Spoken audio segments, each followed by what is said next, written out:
Now, number 6 is he will be able to lead you with love. Now, listen, I know some of y'all may be a little sensitive to the topic of the man leading in the relationship. Not all of you, but some of you. But the reality is that under God's structure, God wants to give you a man who can lead, who you can depend on. Not that you have to put him on your back. Not that you have to make him into a man. None of that stuff. That's not what's necessary when you're dealing with a man that God is trying to bring to you.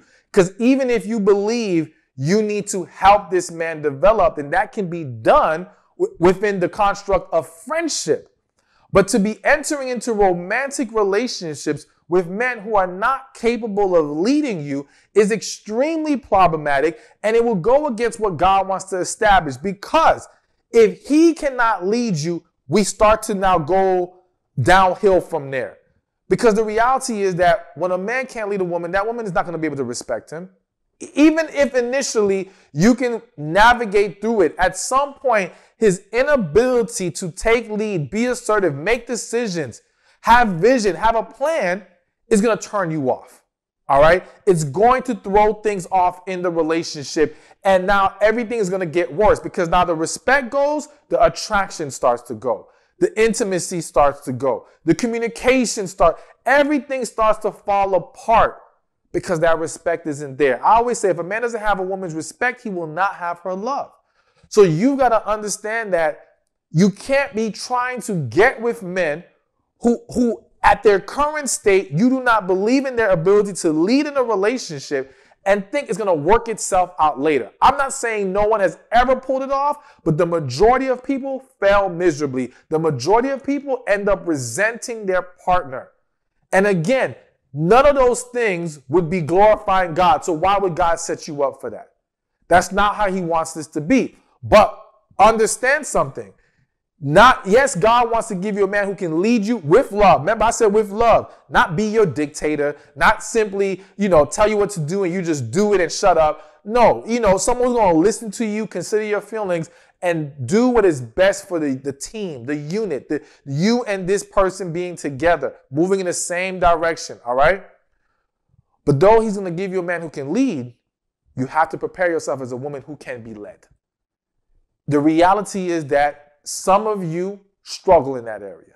Some of you have grown up never seeing a man who can be relied upon, never seeing a man who can be trusted to lead. Some of you have been told your whole life, depend on no man. So now your ability to do it is severely hindered. And some of you may say, well, no, if that man came along, I would be able to. No. You will struggle. You may have moments where you can, but you will have much more moments where you resist, where you fight back, where your walls will come up. There's going to be friction because you have not become comfortable with this idea. Now, again, it is not about submitting to any random old man and letting any man lead you to your demise, okay? We're talking about the right man God has for you, the man who is able to lead you with love. That's the key. And a man who leads with love looks very different than a man who leads for his own selfish desires and looking out for himself. So you got to be able to discern those two things, but understand that you've got to get to a place where you can truly embrace that. And that means if you have that negative mindset of men, you've got to reprogram yourself. You got to get out of that negativity. You got to maybe even go look for, well, I was going to say go look for positive relationships, but that might be difficult for some of you to even find a positive example, which is another contributing problem to why you may struggle in this area. But you got to heal. You've got to heal from what has been poisoning your mind. You've got to heal from those bad experiences.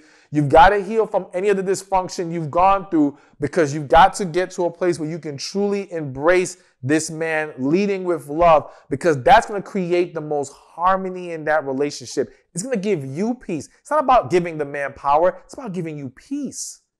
Understand that. When you have a man that you can trust, can lead, and you can lean on him, that gives you peace. Don't you want that? I know you do, but you just might be uncomfortable with what it takes to get there.